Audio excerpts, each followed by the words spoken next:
Salut à tous et bienvenue sur AviExpress, votre testeur de produits d'origine chinoise pour le test de l'aspirateur robot 360 S9. Je ne pratique pas le sponsoring de mes vidéos, mais par contre je vais me faire de la pub. J'ai lancé récemment une nouvelle chaîne qui s'appelle Avi Super Express, qui synthétise certains des tests que je réalise sur AviExpress, qui permet aussi d'autres choses, de vous faire des retours à plus long terme sur certains produits. Bref, il y a pas mal d'idées qui sont en train de me venir et je vous invite à aller vous abonner à cette chaîne. Vous avez le lien directement dans la description. La marque 360 est presque un disrupteur.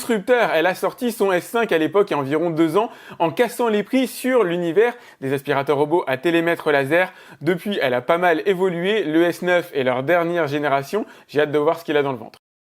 Voilà le package au complet comme d'habitude, avec bien sûr l'aspirateur robot, le très gros dock de chargement automatique évidemment, prise électrique française. Alors il y a des adaptateurs, vous avez plein d'adaptateurs, fonction de votre région, vous allez pouvoir trouver celui qui vous intéresse, y compris celui d'origine française. Petite brossette rotative de rechange, télécommande, ça c'est cool notamment pour les enfants. Ici vous avez le système de lavage de sol avec une serpillière en plus et les différents guides de démarrage et instructions. Et voilà le 360 S9 tout blanc comme d'habitude, comme souvent sur les aspirateurs robots, environ 35 cm de diamètre. Ici le télémètre laser qui va cartographier les pièces. Là, uniquement il vous donnera accès à plein de fonctionnalités qui permettront de dire au robot d'aller à un endroit et pas à un autre, d'aller dans différents étages. Bon, il monte pas les escaliers évidemment, mais il comprend le système de maison à étage. Et c'est parfait, 2 boutons d'action, le bouton de démarrage automatique, vous allez pouvoir le lancer bien sûr via l'application, et le bouton de retour à la base de chargement quand ce bouton n'est pas sur un robot, croyez-moi il me manque. Allez, regardons un petit peu la face inférieure, une seule brosse rotative qui rapatrie les saletés ici vers la brosse en caoutchouc que je vais vous détailler dans un instant.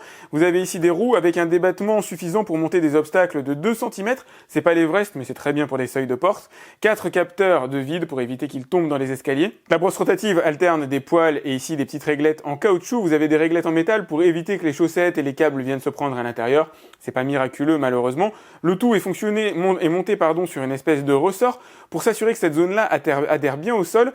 Vous avez ici une réglette en caoutchouc pour éviter que les saletés qui arrivent par là puissent passer au travers des mailles du filet. Ça a l'air plutôt complet, manque peut-être une petite réglette en caoutchouc sur la partie avant ici. Évidemment, le tout est démontable et nettoyable très facilement. Il vous suffit de retirer la brosse comme ceci et d'aller enlever. C'est surtout des cheveux que vous allez retirer au quotidien. On va aller voir les réservoirs à eau et à poussière. Alors voilà, ils nous font une petite blague ici avec des yeux façon mignon qui permettent de décorer l'aspirateur. Et c'est pas qu'une blague vaine, il existe un concept d'aspirateur robot façon World of Tank où le robot complet a été déguisé en forme de tank. Ça avait l'air vraiment génial, j'aurais bien aimé pouvoir mettre la main dessus, mais pour l'instant il n'est pas commercialisé. Donc au niveau des réservoirs à poussière, ici on a du 420 millilitres, c'est correct. Et du 200 ici, intégré dans le même robot sans avoir à les changer, c'est plutôt bien foutu, c'est cool, c'est une bonne idée. L'animal fait 10 cm en son point le plus haut et 4 kg, en tout cas près de 4 kg. Son arsenal anti-collision qui était amorcé par le télémètre laser juste là est complété par un capteur ultrason situé à l'avant qui devrait permettre d'éviter les obstacles. Si jamais il vient rencontrer un obstacle, vous avez toujours le traditionnel petit bumper qui va lui indiquer de changer de trajectoire et une petite réglette en caoutchouc pour éviter d'endommager le robot et les meubles. La puissance d'aspiration est moyenne, on est sur du 2200 pascal, il excelle pas, il est pas mauvais non plus, ça devrait suffire pour déloger quand même pas mal de saleté. Son excellence, si je puis dire, se trouve dans la très grosse batterie de 5200 mAh qui se trouve à l'intérieur du robot et lui permettra de nettoyer pendant plus de 4 heures, ce qui est énorme, et plus d'1 heure et demie en lavage de sol, ce qui est totalement inutile parce que de toute façon il faut nettoyer la serpillière de temps en temps, donc 1 heure et demie de lavage de sol, franchement je vois pas à quoi ça sert. Comme toujours, le robot est livré avec son application dédiée, donc là ce que je vais faire c'est le premier appairage, donc vous avez ici ce qu'il faut faire. La procédure est classique, il faut rester appuyé sur les 2 boutons de retour à la base de chargement et power pour lancer la connexion Wi-Fi. Et voilà, c'est fait, absolument aucun problème, connecté à mon réseau de 2,4 GHz. Pour ceux qui ne connaissent pas cette notion, eh ben, le 2,4 GHz, c'est le réseau de base Wi-Fi de chez vous. Il a commencé son boulot, je ne sais pas si je lui ai demandé. Là, il est sur mon bureau, et l'objectif, c'est surtout qu'il ne tombe pas. C'est bien, ça va nous faire un test des capteurs de détection de vide en live, comme ça, en direct, en espérant voilà, qu'il n'aille pas embêter. J'ai des objectifs photo juste à côté, et ça m'embêterait, hop, qu'il y aille. Voilà, nickel. Bon, ça va. Il a l'air d'avoir bien détecté les bordures de mon bureau. Il tombera pas dans vos escaliers, c'est l'essentiel. Allez, je vais faire son premier nettoyage au 360 S9. Je le démarre directement avec l'application, j'aurais pu le faire aussi au bouton. Vous avez un autre aspirateur juste à côté de lui si vous vous posez la question. C'est le T8 de chez Ecovacs. Donc lui se vide automatiquement, vide son bac à poussière. Vous avez voilà, une espèce d'aspirateur qui est inclus pour lui permettre de vider son bac à poussière tout seul. Donc vous trouverez bien sûr le test comme d'habitude sur ma chaîne Avis Express. Je vous invite à vous abonner d'ailleurs au passage. Donc ce que va faire le 360 S9, comme tous les aspirateurs robots, il va commencer par détourer la pièce, il va longer les meubles, les plinthes, les différentes bordures et venir aspirer ce qui se trouve à ce niveau-là. Ça c'est du très classique. Alors ce qui le différencie du très haut de gamme, c'est qu'il n'a pas de détecteur d'objets situés sur le sol, il n'a pas de caméra positionnée à l'avant ou autre système qui lui permettrait d'éviter notamment les câblages. Donc forcément, il va rentrer dedans et là, c'est au petit bonheur la chance. Soit les câbles vont venir se coincer à l'intérieur de la rotative, soit ça va passer. Là, à mon avis, il a l'air d'être un peu en difficulté, donc il va falloir l'aider. En gros, il vaut mieux avoir un sol bien dégagé, pas de câbles et pas de chaussettes directement au sol, sinon ça passera pas. Mais je vous rassure, si jamais votre appartement est bien dégagé, il y circule sans aucun problème. Regardez avec quelle facilité il longe les meubles, ça c'est grâce au télémètre laser. Comme tous les robots, il a ses limites en matière de détection d'obstacles. Rares sont les robots qui réellement arrivent à détecter par exemple des pieds aussi fins que celui du trépied qui tient ma lampe. Idem, les pieds ici de mon petit tabouret qui sont tellement bas que l'aspirateur n'est pas en mesure de les voir. Donc il va rentrer dedans. C'est à ça que va servir le petit bumper que vous avez juste ici. Et changer de trajectoire, ça ne l'empêchera pas de continuer sa navigation, de continuer d'aller nettoyer la pièce. C'est juste que ça, par contre, il va rentrer systématiquement en collision avec eux. Ça les endommage pas, je vous rassure. Évidemment, il va aller visiter l'intégralité de mon appartement. Là, pour l'instant, il va se contenter de faire mon salon. C'est son job du moment. Mais dès lors qu'il aura fini le salon, il ira visiter toutes les autres pièces. Comme tout haut de gamme qui se respecte, l'aspirateur est équipé d'un mode Carpet Boost qui accroît la puissance d'aspiration lorsqu'il rencontre un tapis. Et effectivement, ça fonctionne. Vous en entendez pas forcément l'augmentation du bruit, mais moi je l'ai entendu. Une fois la pièce détourée, les bordures nettoyées, il va effectuer des va-et-vient de long en large. Ça, c'est le nettoyage méthodique classique sur la plupart des aspirateurs robots, mais que seuls les aspirateurs à télémètre laser comme celui-là arrivent à maîtriser parfaitement. Les aspirateurs autour de 200 € avec une navigation, une programmation de navigation pas forcément aléatoire, mais un peu plus travaillée, ont un peu plus de mal. Ils arrivent à peu près à avoir ce nettoyage méthodique, mais c'est rarement miraculeux. Il faut vraiment un télémètre laser pour être certain que tous les recoins de la pièce, que tous les recoins de la maison ont pu être visités et nettoyés par l'aspirateur robot. Vous allez pouvoir suivre l'activité de votre aspirateur directement sur l'application. Là, je peux voir qu'il est en train de nettoyer la chambre de mes enfants. C'est le petit rond violet que vous avez à cet endroit-là. Et surtout, vous allez pouvoir lui donner des ordres, y compris à l'extérieur de chez vous, grâce au réseau 4G. Si vous voulez qu'il nettoie la maison à un moment donné, à un moment précis, avant que vous rentriez du boulot par exemple, et que vous n'avez pas réalisé de programmation, vous pouvez tout simplement aller sur l'appli et lancer le nettoyage. Ça y est, le robot a fini son job. Il est programmé pour aller se recharger automatiquement. Et normalement, il faudrait 1 mètre d'espace entre la base de chargement et les objets qui pourraient se trouver autour, éventuellement les murs, pour lui permettre d'aller se recharger convenablement. Moi, j'ai pas beaucoup d'espace et comme vous pouvez le voir, il s'en sort très bien, même dans un espace très réduit. Franchement, il est cool. À ce niveau-là, vraiment, il est top. Ça y est, c'est parti pour le chargement. Allez, je vais vous présenter l'application 360 Robots. Donc vous avez ici la vue synthétique des différentes possibilités, la cartographie de mon appartement, avec le salon, le couloir, la cuisine, la chambre et ma chambre pour le coup. Les fonctions de base, donc le retour à la base de chargement, le nettoyage automatique, le réglage de la puissance d'aspiration, avec le mode max qui fait un peu de bruit, mais ça va, ça reste encore de l'ordre de l'acceptable, surtout si vous n'êtes pas là. Vous pouvez d'ailleurs mettre le mode silencieux, et là il n'y a quasiment plus aucun bruit sur l'aspirateur. Vous avez les différentes icônes ici, comme la possibilité d'éditer la carte pour créer des zones spécifiques et lui demander par exemple d'aller nettoyer uniquement la cuisine. En appuyant sur le bouton refresh, il a compartimenté les pièces et c'est plutôt bien débrouillé, même s'il y a des ajustements à faire. Comme par exemple là, scinder un petit peu mieux la chambre de mes enfants. Ici, il y a la salle de bain qui est fusionnée avec ma chambre dans cette espèce de pseudo-couloir. Il y a des choses à améliorer, mais au global, il s'en sort bien. Je vous montre pas tout dans le détail, mais vous pouvez par exemple fusionner des pièces. Là, on est dans mon salon, admettons que cette zone du couloir, je vais plutôt prendre le couloir au global, que ces deux zones-là soient fusionnées. Je vais faire merging, hop, fusion en anglais, désolé pour la traduction en français ici qui est pas top, et normalement il va me fusionner ces deux pièces. Et voilà, il a fait la fusion et il est possible bien sûr de renommer éventuellement, je vous laisserai découvrir ça par vous-même. Vous allez pouvoir créer plusieurs cartes, notamment si vous avez plusieurs étages, et éventuellement mettre plusieurs bases de chargement. Donc là pour le coup, c'est pas mon cas. Vous pouvez programmer de manière très fine les moments où vous voulez que l'aspirateur se mette en travail, donc par exemple à 11 h du lundi au vendredi et ne pas travailler le week-end. Tout ça, vous allez pouvoir le planifier assez facilement ici. Vous avez l'historique des différents nettoyages réalisés. Alors, vous allez voir, il y en a quelques-uns, dont le nettoyage complet de mon appartement qui a pris une trentaine de minutes, c'est dans la moyenne pour 24 mètres carrés. Le voilà, il est là, 24 mètres carrés, hop, 32 minutes, et la carte associée. J'en profite aussi pour vous dire qu'il est possible de lui interdire l'accès à certaines zones. Donc là, typiquement, j'ai mon bureau, et s'il a envie qu'il n'y aille pas, il y a le bouton No Go Zone.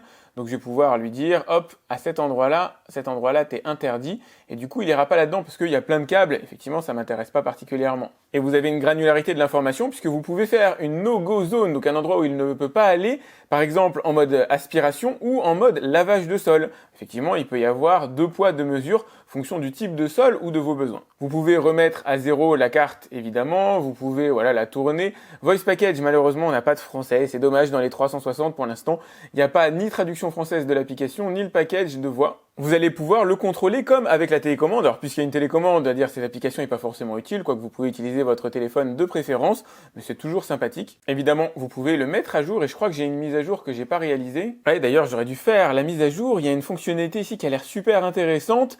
Le robot peut créer lui-même une limite, un endroit où il ne va pas aller quand il a détecté que dans cet endroit-là, il y a des choses, des obstacles qui viennent entraver son fonctionnement, comme par exemple des câblages. Il peut de lui-même décider que cette zone-là est une zone, on va dire, dangereuse, ou en tout cas dans laquelle il peut pas bosser, et du coup, tout seul, il va décider de l'éviter à l'avenir. C'est plutôt pas mal. Fin et demi, c'est pour que la voix nous dise, voilà, je suis là. Ça, c'est si vous avez un 300 mètres carrés, que vous l'avez perdu, le malheureux.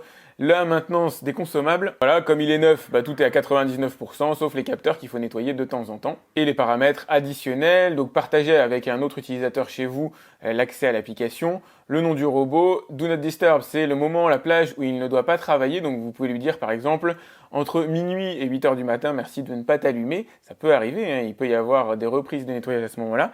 Bon, le volume du robot, il a une voix à l'intérieur, la lumière, le carpet boost, donc en gros augmentation de la puissance lorsqu'il détecte un tapis, le niveau d'eau, donc moi je le mets toujours sur high, l'unité bien sûr le mètre carré, anti-collision autant de l'activer tant qu'à faire, pour qu'il reste à distance de certains meubles, etc. En passant dans Room, il y a un truc sympa, alors pas forcément utile, mais pourquoi pas, vous pouvez déterminer un planning de nettoyage, par exemple commence par la chambre des enfants, continue par la salle de bain, etc., etc. Peut-être à mesure que vous rangez, comme moi d'ailleurs, j'ai tendance à ranger le salon en premier, donc ça m'arrange qu'il nettoie le salon en premier, etc., et qu'il passe aux pièces suivantes. Vous pouvez créer un ordre de nettoyage. Et bien sûr, vous pouvez lui dire d'aller nettoyer une zone très précise. Si jamais vous savez qu'il y a des saletés uniquement à cet endroit-là, à l'intérieur de votre salon, vous créez ce petit carré et il n'ira nettoyer que là, ça va plus vite. C'est tout bête, mais c'est la première fois que je le vois. Vous pouvez ajouter plusieurs zones comme ça, aller nettoyer uniquement ici, et pourquoi pas nettoyer uniquement ici, effectuer un seul passage dans ces zones-là, ou 2 si c'est des zones vraiment très sales. Franchement, c'est cool. C'est une des applications les plus complètes que j'ai vues de ma vie. Allez, c'est parti pour le contrôle de la capacité d'aspiration réelle de l'aspirateur. On va voir sur 100 grammes de saleté répartie sur parquet et sur tapis ce qu'il est en mesure d'avaler. Test qui, bien sûr, va être chronométré. Hop, c'est parti.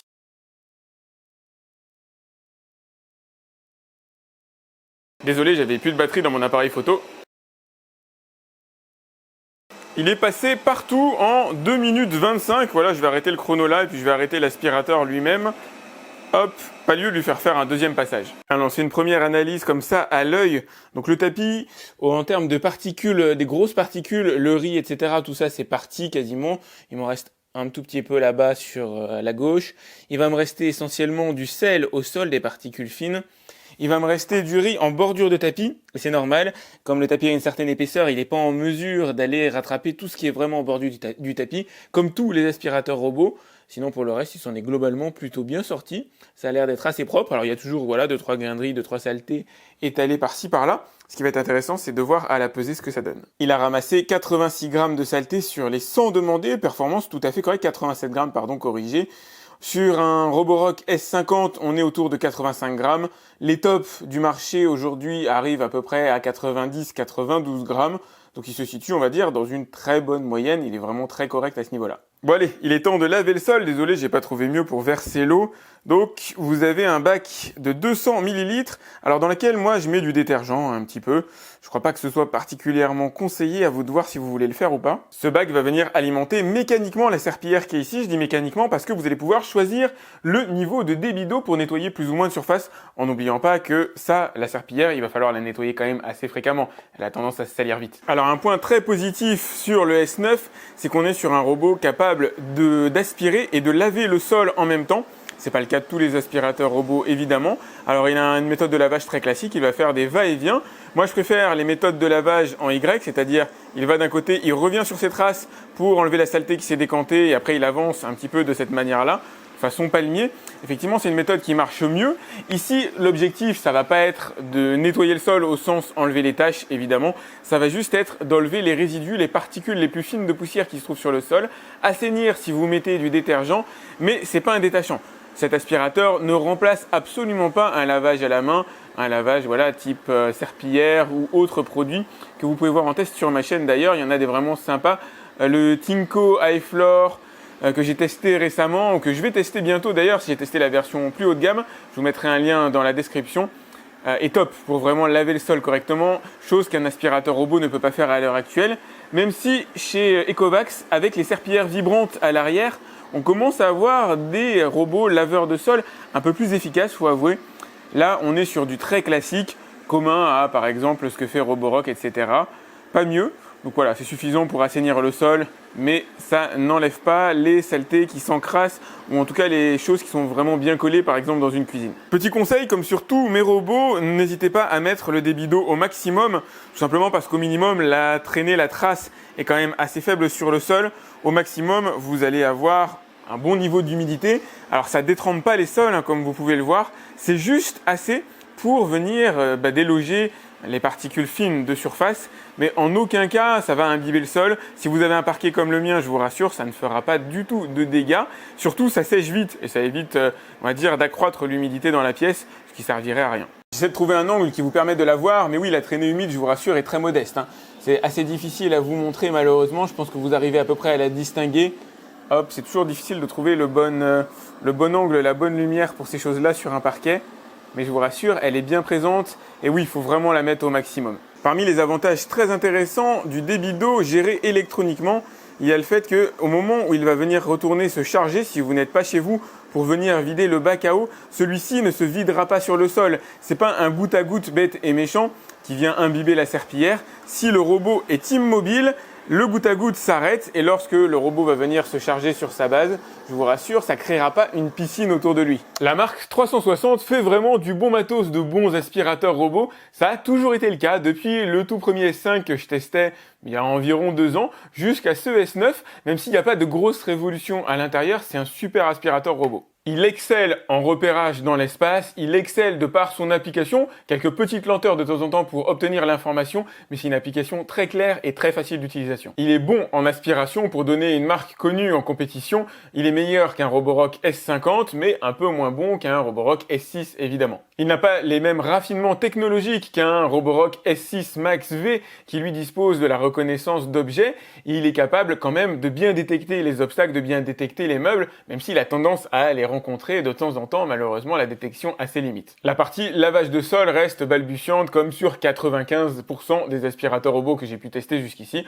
On est juste sur une version basique avec un va-et-vient, une serpillière à l'arrière et un débit d'eau qui lui par contre est maîtrisé. Il y a de la technologie à ce niveau-là, mais on n'en est pas encore au stade où réellement ça lave le sol. Et c'est peut-être ça mon seul reproche par rapport à ce robot, c'est qu'il ne révolutionne rien. Il est bon, il est même très bon dans plein de domaines, il a un tarif assez agressif, très concurrentiel, mais il ne se distingue pas non plus de la concurrence, il n'apporte pas grand-chose, à part son application, j'avoue, que j'aime beaucoup et effectivement, elle a de l'importance. Si ce robot vous intéresse, vous auriez tort de vous en priver, croyez-moi, il est vraiment excellent, je vous ai mis le lien directement dans la description, comme d'habitude, difficile de le comparer à la concurrence, il est, on va dire, dans la juste moyenne, vous auriez ça se joue en fait aux fonctions du prix. Si vous trouvez un Xiaomi V2 Pro par exemple à un bon tarif, un Roborock S50, vous pouvez tout à fait vous en satisfaire. Idem si vous trouvez plus haut de gamme, à vous de voir où vous vous situez, mais lui est vraiment très bon. Je viens de lancer une nouvelle chaîne YouTube et j'ai besoin de vous pour la faire démarrer. Sur cette chaîne, je propose des formats courts, 3 minutes, pour tester un produit, évidemment qui se teste en 3 minutes, faire des résumés de tests plus longs que j'ai pu réaliser sur AliExpress, vous faire des retours sur des produits que j'utilise depuis un certain temps, voir comment ils évoluent dans le temps. Des comparatifs, des gadgets et plein d'autres choses, ça me ferait vraiment plaisir si vous acceptiez de venir la rejoindre. Je vous ai mis le lien directement dans la description. En attendant, n'hésitez pas à liker cette vidéo, c'est important pour moi, à vous abonner à ma chaîne traditionnelle et je vous dis à très vite sur AviExpress ou Avis Super Express. Salut!